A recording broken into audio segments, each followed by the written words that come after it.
4 or 5 people that are going to come up like me and spend very little time up here. And so we might as well get started because Sam doesn't necessarily need to say that. Okay, so thanks for coming. Appreciate it. We promised Sam 80 people, and I think we've probably got, we're in the 90s, I think, right now, because Hugh and I set up the tables today, so it looks like, in the 90s. So that's probably pretty good. So we did deliver on that.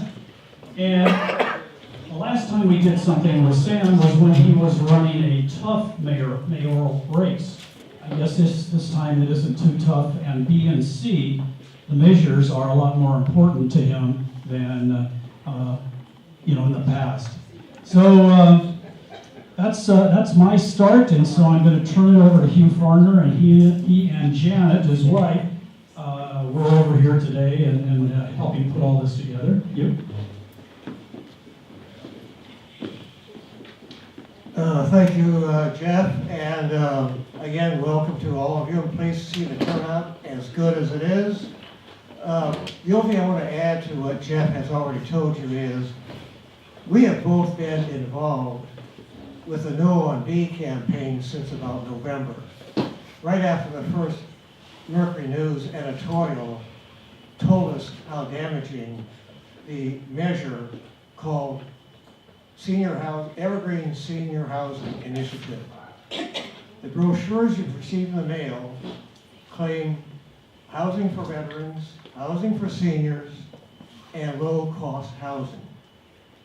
The document is 387 pages. The 387 pages don't protect you and me. They protect the developer. And I meant to start my comments out by thanking Nancy Pyle and the Democratic Club for co-sponsoring this event with Jeff and me, because I learned that the rules of engagement with the villages are a lot easier if you have a recognized club working with you.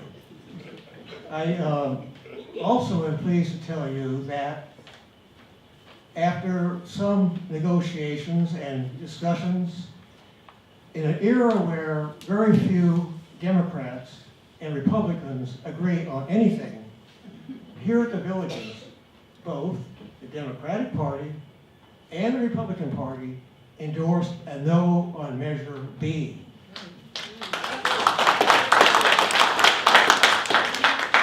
So, the other thing that that's about it, enough for me. You guys are waiting for Sam. So I'm going to let Robert Reese come up and speak. He's more involved. Here comes the mayor now. Oh my God. Sam.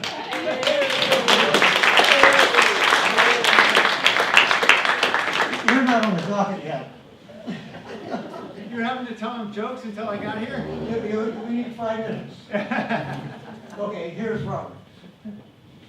Hello, I'm a resident of Montgomery Village and chair of the Land Use Committee of the District 8 Community Roundtable. Our housing crisis in Santa Clara County is a very serious matter, and something that I think is important for you to understand as you listen to Mayor Licarrdo and Councilmember Sylvia Arenas is that the proponents of Measure B and C, they would like you to believe that somehow San Jose has been irresponsible in the production of housing, when in fact we know as a bedroom community with a fragile tax base that San Jose is the reason the housing crisis isn't as bad as it is. San Jose has historically created more housing than the economic base, the business base would warrant. It's created the housing for the North County cities to produce jobs. And San Jose will continue to provide the lion's share of housing in the future, but it will do so in a different way. It will be transit-based development. It'll be environmentally sustainable development in the core area of San Jose, but the housing production in San Jose will still far outpace the necessity of the job growth in the city. You? Welcome, Sam. Thank you, Robert. Nancy Pyle, would you like to I just have a say few some words words? here. This is Nancy Pyle, a resident of the Villages and a former councilwoman for District 10 Almaden. Thank you. he has done more to help with these measures. Unbelievable. I'd like to begin by saying when Hugh and Jeff came to say, can we work on this project together? I thought, why not? How many times do Democrats work with Republicans and like it? so this is good. And they have been such movers and shakers, they and their wives, of course. Janet and Linda have been absolutely terrific. A lot of what you see tonight put together, they did all of this.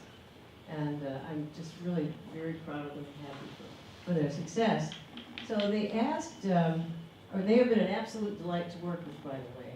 They just get in there and do what they have to do, and off they go. They don't look for any praise or anything. They have done the lion's share of what you see here tonight, including letting the guards know that you were coming, Sam. So, what I'd like to do right now is to just tell you a little bit about Sam's relationship with me. I'm not starting I was elected to the City Council, San Jose City Council in 2004, and then Sam came along in 2006. 7, yeah, 7's when it Yeah, was. Yep. okay. You began at 7, but Yeah, you that's it. were elected. in Yeah, 6. good point. Yeah. So, at any rate, during that time, I really got to know Sam very well. He's certainly very caring, very thorough. After all, he's an attorney, so that really meant a lot in reference to keeping everybody where they should be. And I would like to say that in 14, he was elected to be mayor of San Jose. He's done a stellar job for 4 years and wants a shot at 4 more. So I think that's awesome. Recently, U.S. Senator Kamala Harris, I think many of you are familiar with her, endorsed our San Jose mayor for re-election. And she said, Sam is leading the fight to make San Jose safer, stronger, and more united while investing a brighter future for our next generation. That really covers it all. And tonight's topic is perfect, speaking of next generations and the effect that there will be if we do certain things, which you'll hear about tonight. So we appreciate you, Mayor, for being here with us. And could we all give Mayor Sam a good round of applause and villager welcome.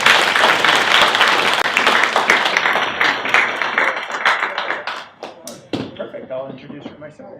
Thank you so much. Well, I will, right now. Okay, down on your knees. Make questions after the talk. Okay. If you have microphones, we'll walk around the room. Sure. So they can ask the questions. Sure, we go to Sylvia first and then I take questions, would that be better? I'll say a few words and Sylvia say a few words and we'll get questions. What do you think? Okay. Should we let Sylvia go first? Okay, Heather, I'll say a few words and then somebody would like to jump in at some point? Sure. Okay, great. I think everybody knows the fabulous council member you have representing us.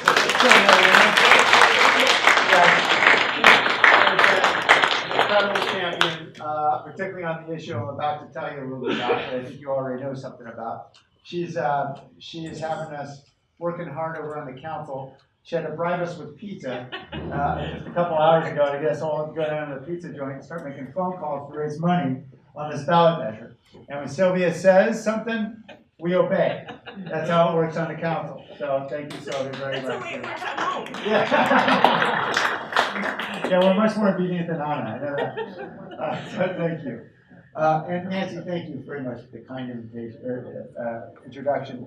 It has been a pleasure working with Nancy during I guess we were together for about 4 years, I think, at the same time. Yeah. Which was wonderful, and I truly enjoyed. Nancy was always the first person to, after you'd have a really tense debate on the council and everybody get all crazy about one issue or another, Nancy would be the first person to smile and give a hug to everybody else and make everyone feel a lot better. And it was just such a pleasure to work with Nancy all those years. So anyway, thank you, Nancy, for your many years of service and leadership. And of course, I want to thank all the folks who worked so hard to put this together. Thank you very much, Hugh. Thank you, Jeff. Thank you to Robert Reese, of course, the Village's Democratic Club. We're also pretty proud that we've got the endorsement on this No on Measure B campaign, both from the Santa Clara County Democrats and the Santa Clara County Republicans. And I think, as Nancy mentioned, it's not very often we get everybody working together for something, particularly with all the acrimony going on in Washington, D.C. It says something about what's going on here, and most importantly, it says something about the character of San Joseans. So let me start by saying, hi, my name is Sam. I work for you. It's great to have you all here. Thank you for taking time out of your very busy evening to be here to talk about the future of our city. And this little measure that Councilman Arenas and I have been working on, measures, I should say, plural, really do force us to think about the future. You know, one thing that a predecessor of mine, Tom McHenry, used to always tell me, it was usually after an election happened and he got the result he wanted, was he'd say, you know, San Joseans always manage, in the toughest of times, they always manage to pick the future. They always manage to pick the right choice for the future. And I think that is a testament certainly to the character of our city, that even when there's divisive politics all around us, we can still find ways to come together when we know that there's something more important than ideological battles, right? So what we're facing here with Measure B and Measure C is the following. Measure B was put on the ballot by some developers who want to build more than 900 housing units in the Evergreen Foothills. I think many of you know that already. To make it easy, Measure B is for billionaires. These are billionaire developers. I know that because I've met a few of them. I know that they do just fine. And they are building housing for millionaires. And I have nothing against millionaires or billionaires. Everyone should have a place to live. It's the problem is that they're telling people that it's actually affordable housing for seniors and veterans.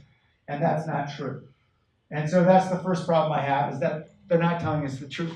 And that's why I have been pushing very hard against Measure B, because I don't think this is a very honest way to deal with voters.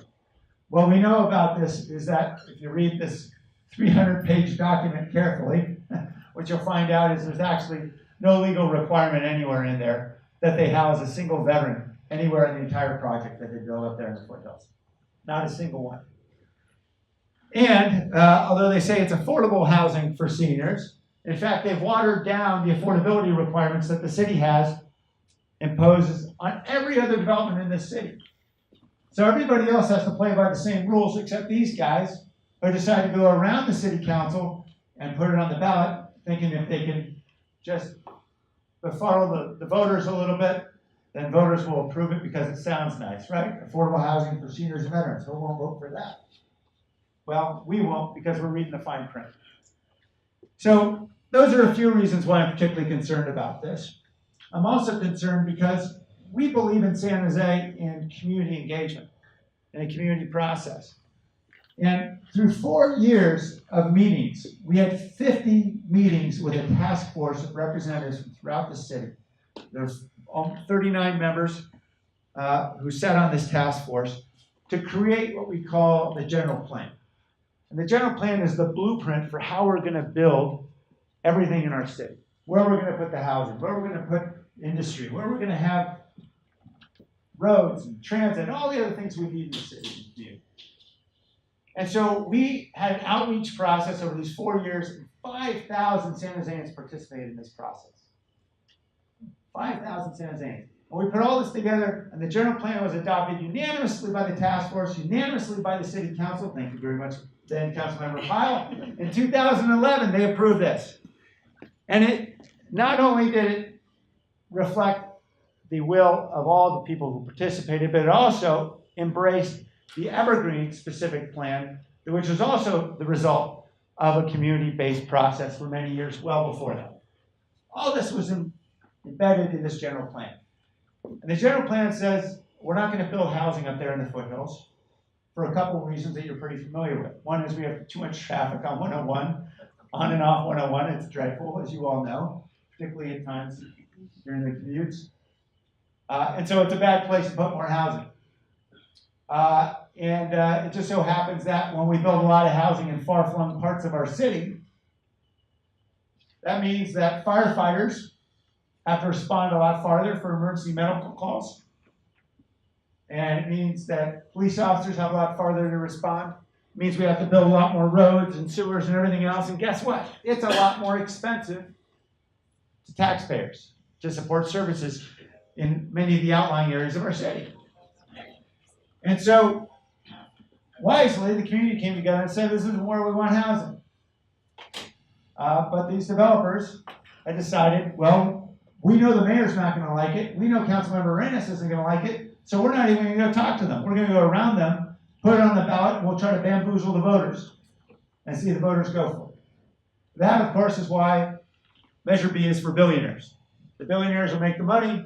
We all will pay the price, every one of us. So those are a couple of reasons. I got plenty more, and I won't go down the entire list, but let me just give you one more good reason. Through this ballot measure, they have embedded some language, some secret language. This language creates what we call a senior housing overlay. This overlay is a term that they use to describe how you can basically overcome whatever's in the general plan in a particular part of the city if you want to build what you want to build.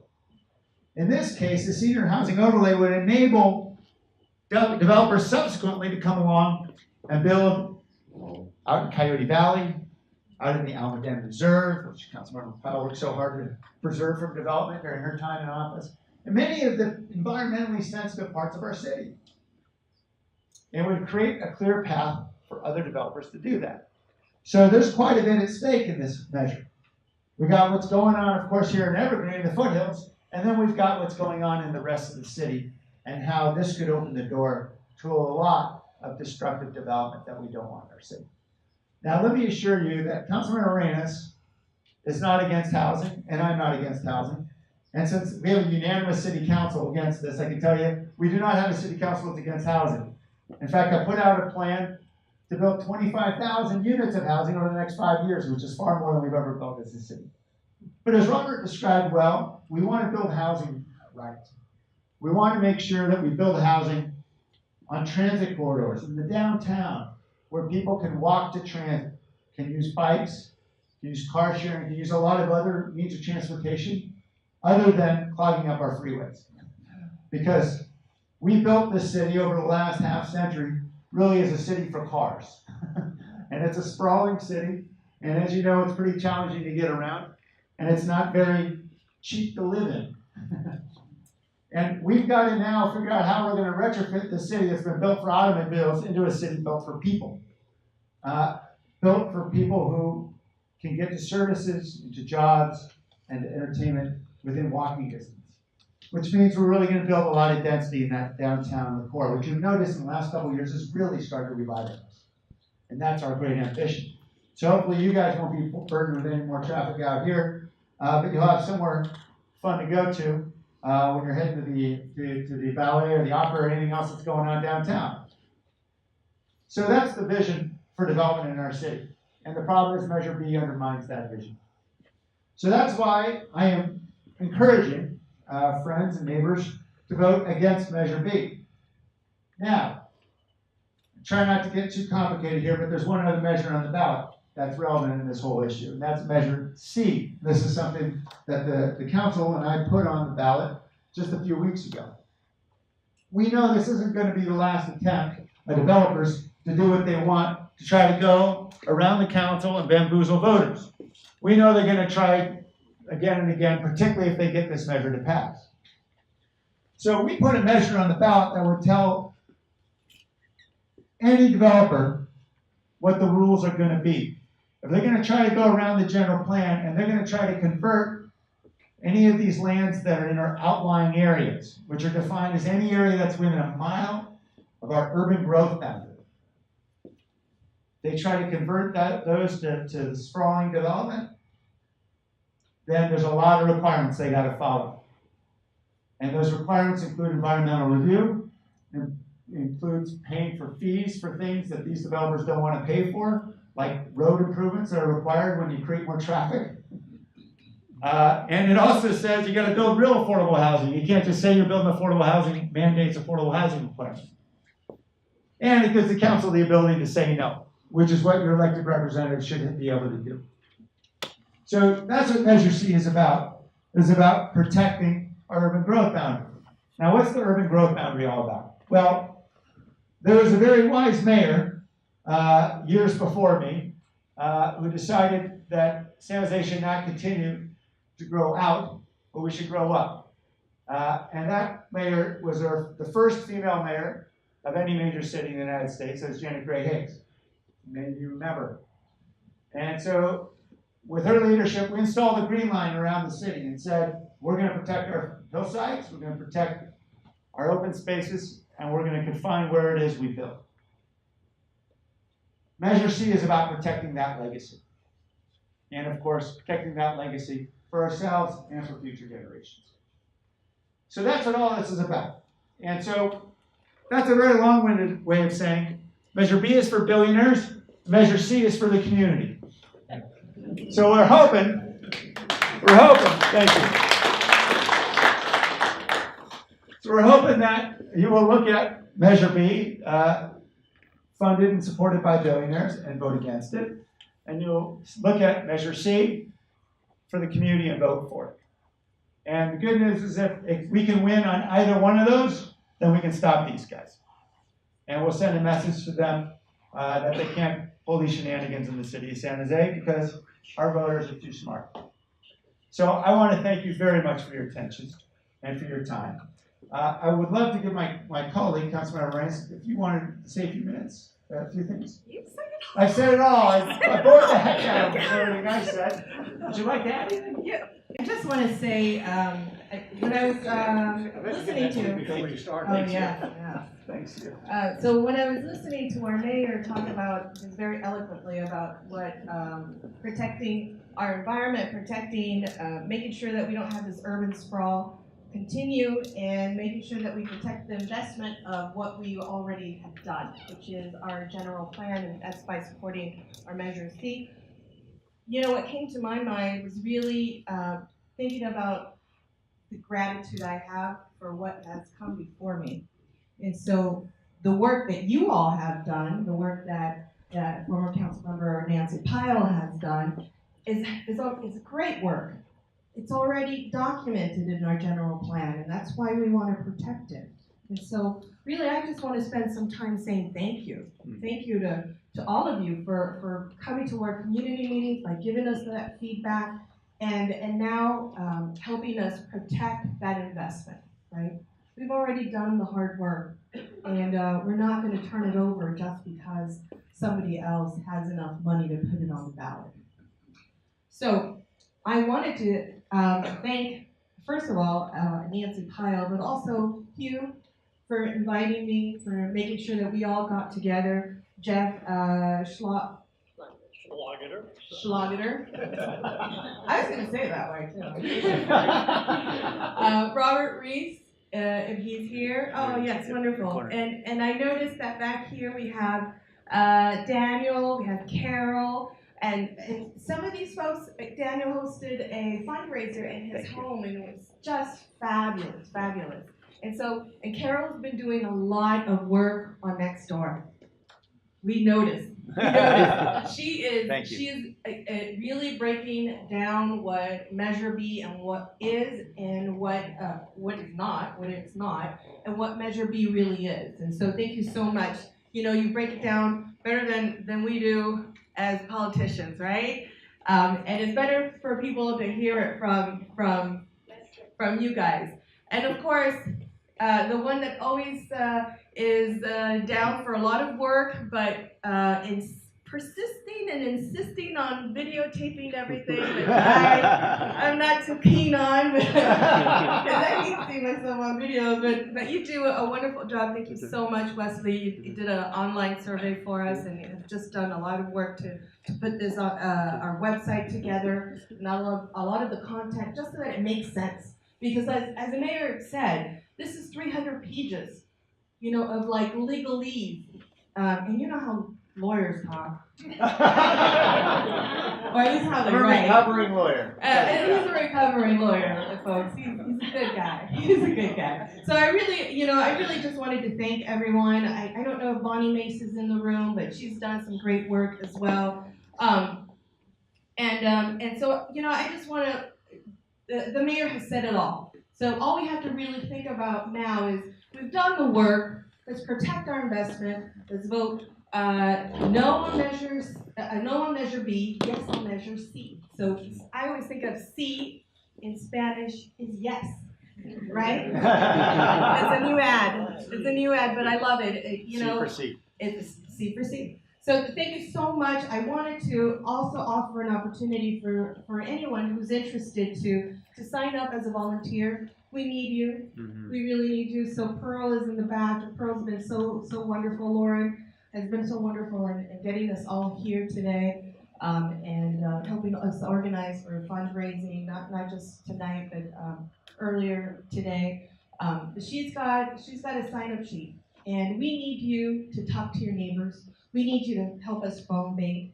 We need you to help spread the word beyond the boundaries of Evergreen, because we know how important it is. We live here, it's going to impact us directly, but this is a citywide initiative, and we need to convince everyone else and let the truth be known everywhere else. So please sign up, and thank you so much for being here. Thank you for supporting us. I think this is a fundraiser, so I'm gonna let the heavy lifting go to the mayor. But please, this is really an investment, another form of protecting our investment in the work that you have already done. So thank you so much. Thank you, Councilmember. So I wanted to open the floor for questions, comments, rebuttal. I saw your hand go right up. Yes, ma'am. Hold on a second. Oh, I'm sorry. You. That's okay.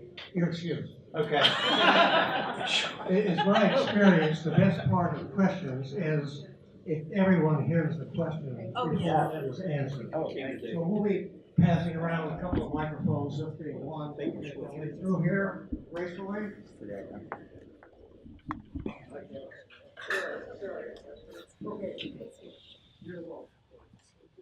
I'm new to the village, is only a year and a half, so this is why I asked this question. Who owns the land now? Yeah. How do the developers get permission to do this? And does C supersede B if they both pass?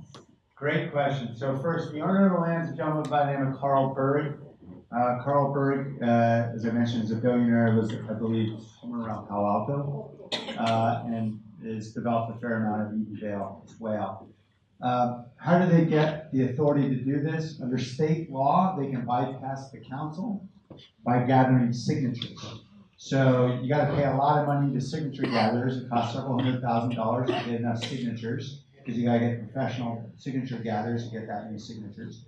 All the folks who are out there at the shopping centers by you, they are getting paid for every signature. So you're helping them in their payday.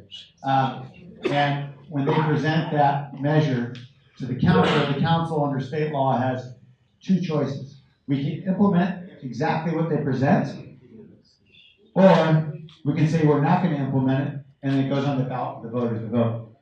So we took the latter. And then the last question you asked was an important one. I'm trying to remember now. If B and C both pass, Yes. which one? Thank you. Supersedes the other? So here's the way it works. If B and C both pass, we win. Because as long as C passes, then the developers can't get away with this stuff.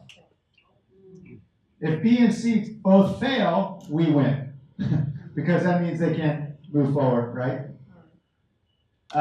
If B passes and C fails, we lose. Okay? If the opposite is true, we win. So the good news is, in most circumstances, we should win, right? Here's the bad news. They're going to make more than $1 billion in revenue off that development. They're going to invest a lot in this campaign to send you mail like this. They're going to spend millions and millions of dollars to send you this mail. They're going to outspend us a lot. So we're fighting because we know they're going to outspend us. but we think we can outsmart them. We've been doing polling, we've been looking at messages that resonate, trying to figure out how exactly we can beat this, and we think we can beat it, but we know it's going to be close and it's going to be tough. So what Sylvia said was absolutely true. We need your relationships with San Joseans throughout the city. You've got family, you've got friends who live in other parts of the city. Tell them to get on Nextdoor and do exactly what you've been doing, which is spreading the word within their own neighborhoods, because it is always more credible when it comes from a neighbor who is trusted than when it comes from some elected guy like me. Obviously, everything else you can do to volunteer. We're also raising money, which is an important priority too. We know we're not going to raise $10 million, but we're going to raise money so we can get the message out as well. Yes. Good to see you again. Yes, hi there. Hello, my name is Howard Wilson. Good to see you. Sam was here yesterday for an important program. We won't go into much, but generation to generation, which means seniors giving an hour a week or more to children in schools. Yeah. And thank you for being part of that. You're welcome. Anyway, the question that I have is, I understand the Measure B says that the developers don't have to spend money to improve infrastructure as required for their development. Right. With my understanding, that's a requirement for all of the developments that have occurred before them. If I'm correct, Silver Creek Valley Country Club, when it was built, I don't know everything they did, but I believe they built the elementary school that we all passed on Farnsworth. So just want to make sure people are aware they're going to make their money building their community off the borrowed taxpayer dollars. Yeah. Another question that I have, though, the one thing that they did, which I think was pretty smart on their part, but possibly very bad, hopefully they don't pass the Evergreen. This is a development going into Evergreen, affecting Evergreen, and yet the vote goes out to the whole city. That's right. There's a lot of people that live in other communities. We used to live in West San Jose, Allenton, what have you. Doesn't affect them. They're going to say, hey, this is great. We'll get more taxpayer dollars into the city of San Jose. So other than the Nextdoor communication to let people know, is there any organized campaign that maybe we can help volunteer to be part of? Wait, to let the rest of the city know. Yes, thank you for the question. So Pearl Singha is standing there in the back. Pearl is the campaign manager for my re-election campaign. But the date to declare that you want to run for mayor has come and passed. So if any of you want to run for mayor, I'm sorry, it's too late. So the good news is it appears that there's not a well-funded candidate. Well, there will be candidates who will be running against me, but nobody's particularly well-funded. So unless we have an invasion of Russian bots on Facebook, we should be okay. So what we're doing is Pearl and the rest of our campaign team is redirecting their efforts to this Measure B and C campaign. So we're giving money, we're having people who are working together, and so Pearl is signing folks up, and we're running just a regular campaign, just like we ordinarily would, except now it's all about B and C. And Mayor, if I may, Yeah. I know it says it has the Sam Licarrdo logo on the volunteer sheet, but that's because our logo for No on B, Yes on C came through just this afternoon. So we didn't get a chance to reprint, but please fill these out. I will collect them. We will distribute between the committees and the grassroots committee, Bonnie, Megan, Mackenzie, everybody that's been working together, and we will organize through this sheet. So we put them on your tables. Please fill them out. We'll come and collect them. Great, thanks, Pearl. And just to go back to Howard's earlier point about infrastructure, so what the developers will tell you is they're in their measure that they'll pay for roads, but they're only paying for the roads inside the development. We typically, like any city, where we tell a developer, if you're going to create traffic that imposes traffic impacts on the rest of the city, then you have to pay for that too.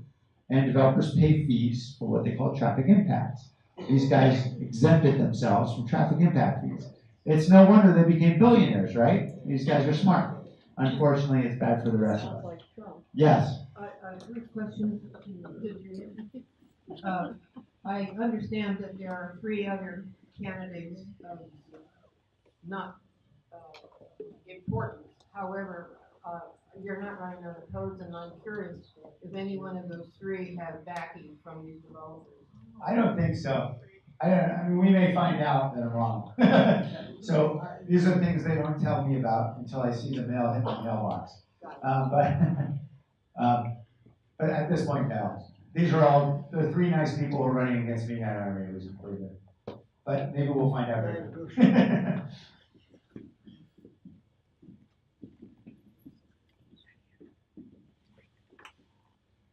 Hi, Mayor.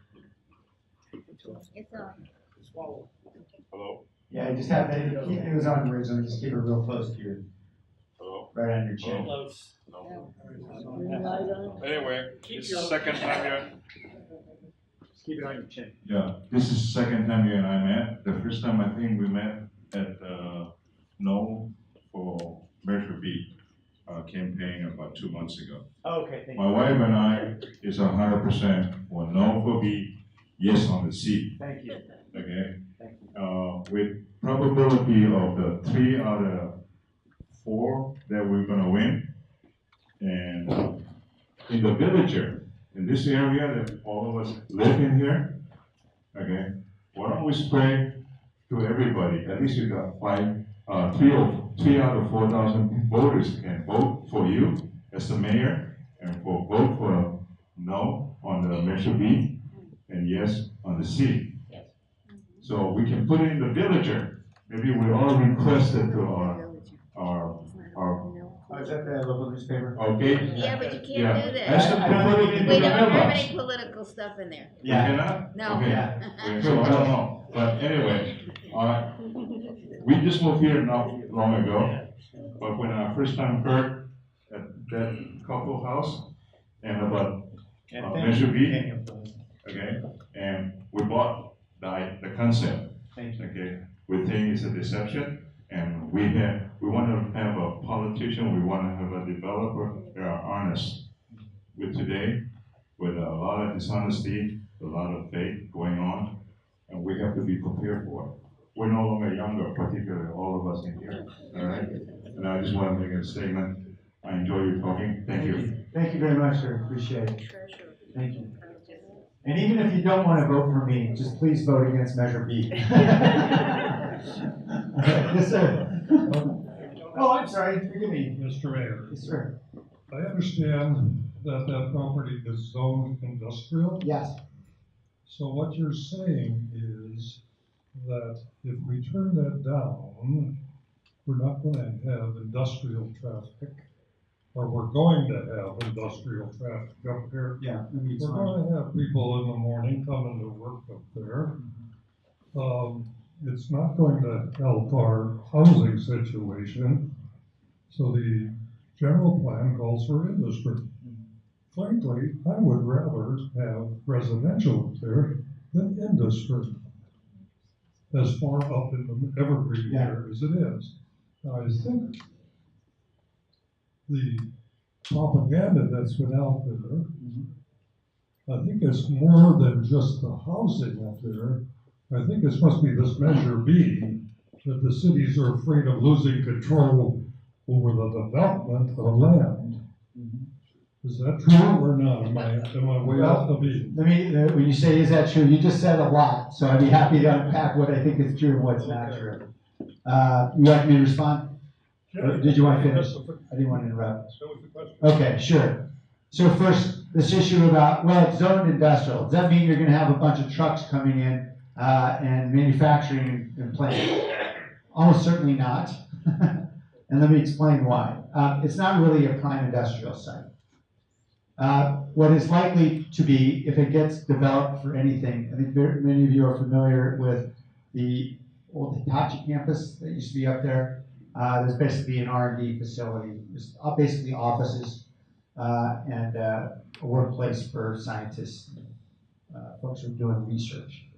That is almost certainly what it would be developed for if it gets developed for anything.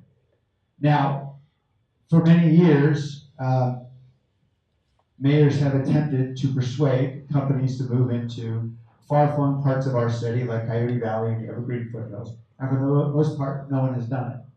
And they haven't done it for a simple reason. It's really far away.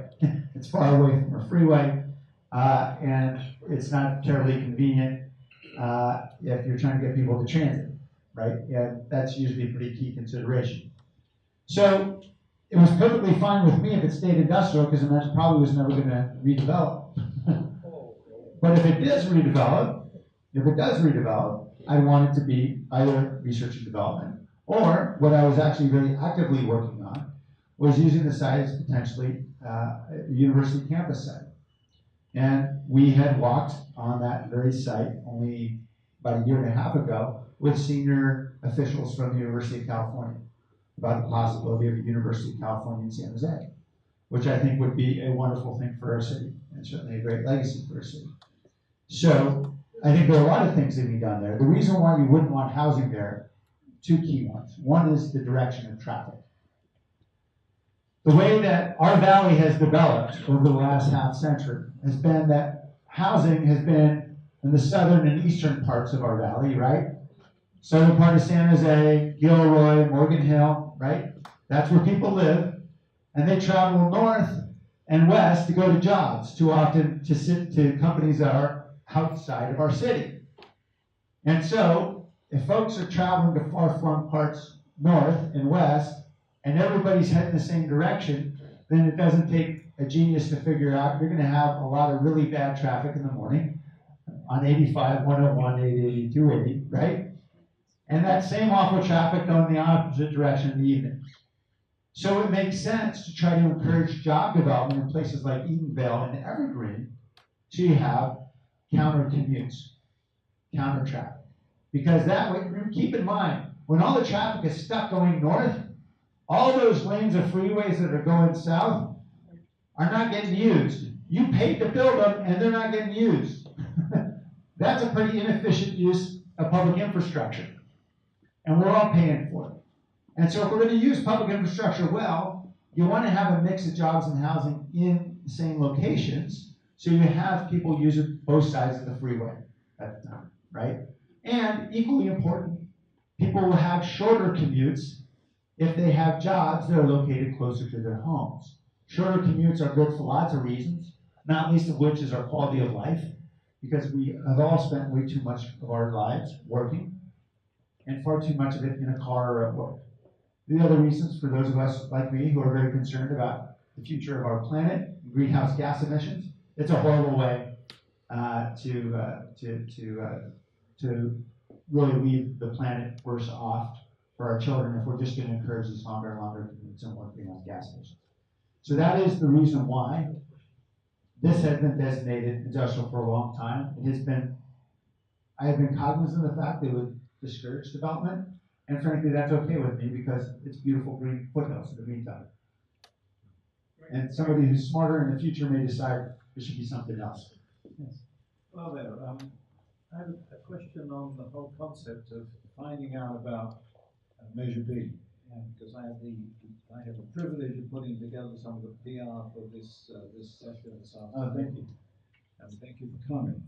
What I found, as I always do when I look on the internet, very hard to find stuff on Measure B. And about the only thing I could find really was what's going to go on the ballot, which is not very PR oriented. It's very heavy and very small print. Yeah. And following what's been going on with Cambridge Analytica and things like that, for very little investment in bot technology, you could get a lot more exposure, I think, just by having something that when someone puts in a question about Measure B, not pops in Google right at the top, your message, clear message, and makes it very simple for people to understand what it's about. Is that something that's in the works? So if the question is, are we going to be buying ads on social media, for example, Facebook? The answer is almost certainly yes.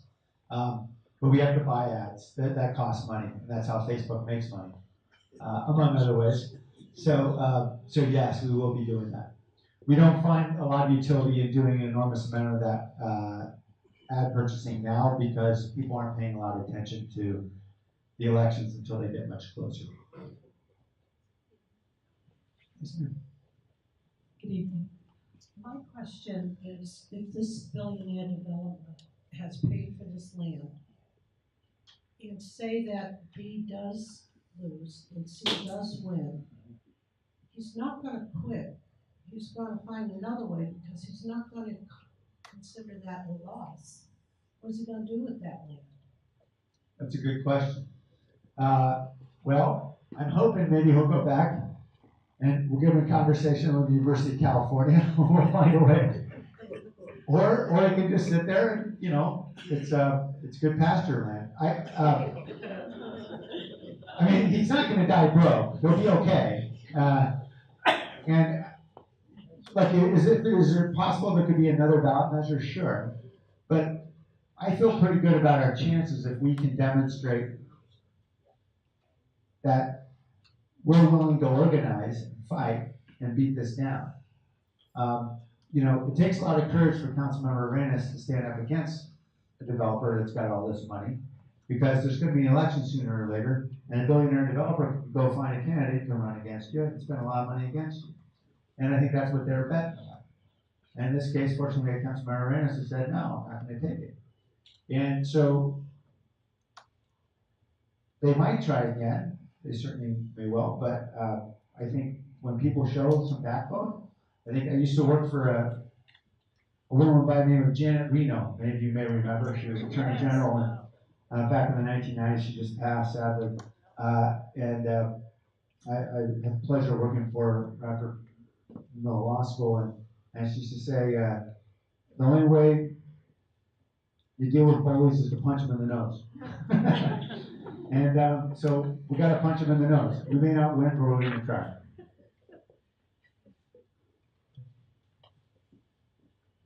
The Democratic Club here at the Villages has already taken an opposed position against the Evergreen Initiative, as it was called then, but of course we'll take an opposed position. And also, I'm the representative on the Democratic Central Committee, and they have taken an opposed position as well. Thank you. My question is, how about the Republican Club? Have you taken an opposed position? The Central Committee has, by the way. The Republican Central Committee just opposed Measure B. So the parties are united. Yay. See here in San Jose. But I won't put anybody on the spot about the... And the Villages GOP Club also was opposing. Oh, good. Yes. Thank you very much, Robert. Thank you. All right. Fantastic. That's great. Now it's just the rest of the world we have to persuade. My question is unrelated to B or C directly. We talked about affordable housing. Yeah. So I'm curious about, philosophically, affordable housing is dependent on closeness to transportation. Yes, it's very important. That's a So great insight. I don't know how affordable housing got mixed up with this development that you're talking about in the hills. Yeah. You know? So I think you need to have, as this mayor and council members, a clear policy on where you can build affordable housing. Yeah. You can't just have a policy of every developer saying, I'll exclude a percent for affordable housing, a little percent for senior housing, where there's no transportation. Yeah. I mean, as we age, we're not going to drive forever. Okay. Okay. And autonomous vehicles aren't here yet. I don't really know what the plan is, city of San Jose. Sure. Or where the boundaries are for affordable housing. Well, let me explain. First of all, you made a really important insight that's often lost on a lot of people, which is a huge component of affordability is the cost of transportation. And in Silicon Valley, typically it's about 20 or 25% in some cases. It's typically averages just under 20%. 20% of the family budget is spent on transportation. You think about cars and insurance, gas, parking, and the tickets and repairs and all those other things, right? And so if you can locate housing densely near transit, it is instantly more affordable, right? It doesn't mean everybody goes without a car. Maybe they'll rely on ride sharing. Maybe it'll be a two-car couple that becomes a one-car couple. Hopefully the couple stays together even if they drive a car. Nonetheless, you know, what we're seeing in downtown is a real change in that culture. And you see it already, of course, in cities like Manhattan and San Francisco and elsewhere. In urban culture, they recognize it, and it is more affordable. So it's a great insight. Now, are there boundaries within which we can build affordable housing? No, and let me explain why. It would actually be illegal under state law. We have a very clear policy about building affordable housing, and there are ways that we try to stimulate that, but we cannot actually say you can only build affordable housing here. Under state law, that would be income discrimination. We're not allowed to do that. Yeah. Come right back to you. Hi, Robert. Sam, if you don't win your election, maybe you become a college professor. I think it'd be a lot more fun. But I was a college professor for about 2 years. When they cut, we know when we took pay cuts in council, and we wrote ourselves pay cuts. So I went over to San Jose State and I taught classes, and they stuck me in the 7:30 a.m. class with all these hungover 19-year-olds who did not want to stay awake. So I decided to go back to my day job. I'm sorry, Robert, go ahead.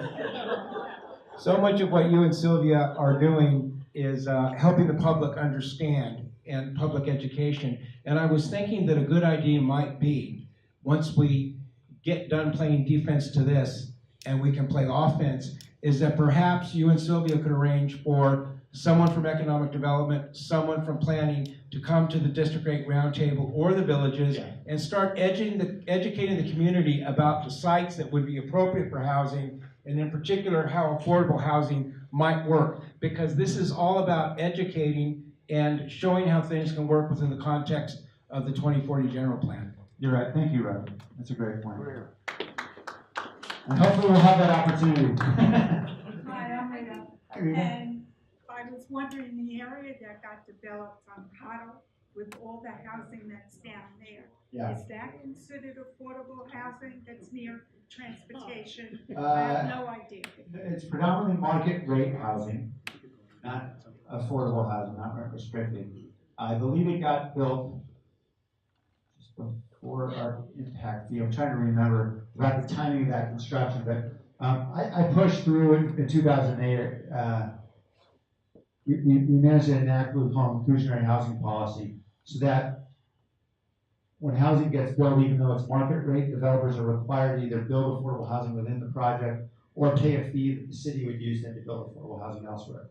The problem was the developers took us to court and went all the way to California Supreme Court, and we finally we just won the California Supreme Court in 2016, and I think they built that right before the court decision, so I think they got in without having to build any affordable. Is there? Okay, I stand corrected. Is there some affordable there? Well, I met a lady and she was getting her nails done and she got Find out a lot there. anyway, she was telling me that she got on the lottery, she got affordable housing in there, but she is on the back 40. Okay. Okay. Yeah, so there is some there. Okay, there's some there. Thank you for correcting me. Mayor, I think it's time. Okay, sure. Did you have a follow-up? I didn't Yeah, know. so is there any other area where that type of housing would be suitable? You mean affordable housing? Or? No, similar to what's on Cabo, Oh. around that area. And those are mostly townhomes, is that right? You're referring to? I don't know Yes. if the townhomes Some are apartments, apartments. Yeah. So there are lots of areas in our city where we're building apartment housing of that nature.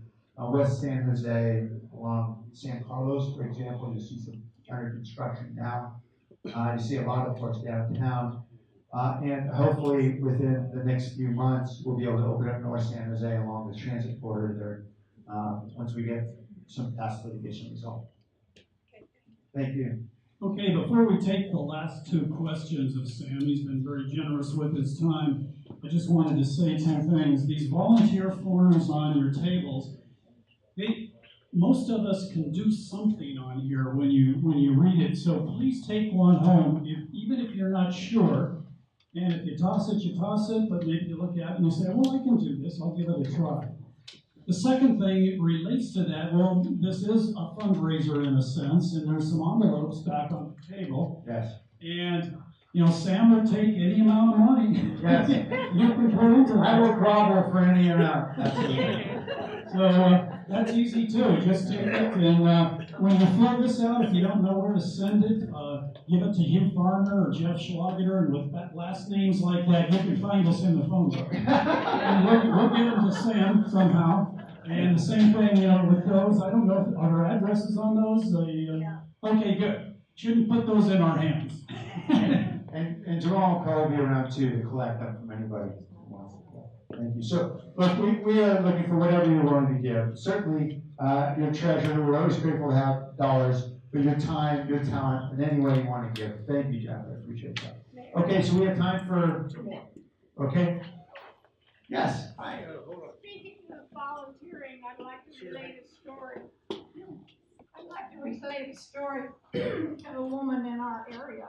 She lives in Greystone Estates, by the way, up on, I don't know where that is. She decided to volunteer. She'd never volunteered before. She went to Prune Yard. She was sent to Prune Yard, and she was paired with a woman who was an activist and who was experienced. She herself was not experienced. She was given a clipboard with addresses, not many, but a few addresses, and she and her partner called on these addresses in the Prune Yard area. And she said everyone was very nice. And she also said none of them knew about Measure B. None of them knew where Evergreen is. So our work is cut out for us. So if you can volunteer, if you can sign up for one of these sheets, it'd be very much appreciated. Thank you. You have me worried for two reasons after that. First of all, the Prune Yard is in Campbell. I'm worried that if we're sending volunteers to Campbell, we may be probably just on the San Jose side of the line, right? Okay, hopefully not literally in the Prune Yard. That would be good. Okay, good. But no, I think the point is well. I'd like to add to what Jeff just said about donations to the cause of Measure B. Yeah. I also want to make sure that the message gets out to all of you that Valco defeated a $7 million budget of brochures as slick as the ones we're getting at Evergreen on the housing initiative. And they defeated the $7 million budget by grassroots efforts. You don't have to do a lot to affect 10 votes, 30 votes. If you have family that lives in other districts, all the districts are getting on board, but slowly. The first meeting we went to with Sylvia Arenas back in December, I think it was, a woman from Cupertino came to see what we thought our plans should be. And I have to tell you, the grassroots effort called Neighbors for Affordable Housing and Open Spaces is a coalition of many different interest groups, all of which recognize Measure B as being a major problem for the city and us, the taxpayers. Thank you. Thank you. Thank you very much. Again, a thought just occurred to me about grassroots efforts. We have a son family that lives in Alderman. I'm sure a lot of people here have other relatives and friends live in other parts of San Jose. I'll plan to contact our son to see if he can help organize a meeting like this. Yes. With you. Yeah, I'll show up. And Pearl and her team are setting up house parties throughout the city where I show up, I eat your food, and then we talk about this very issue. So yeah, I'd love to come down there. And so what I'm asking people here, if you had a friend, a relative, someone that lives in another part of San Jose, call them and see if they would be willing to organize a meeting like this. We have to spread this out of Evergreen. As the woman said before, people on the West San Jose probably don't know what Evergreen means. Could not find it on a map. Yeah, you're absolutely right. Absolutely right. All right, well, thank you very much, Sam, for being so generous with your time. Thank you, Julie. Thank you, Jeff.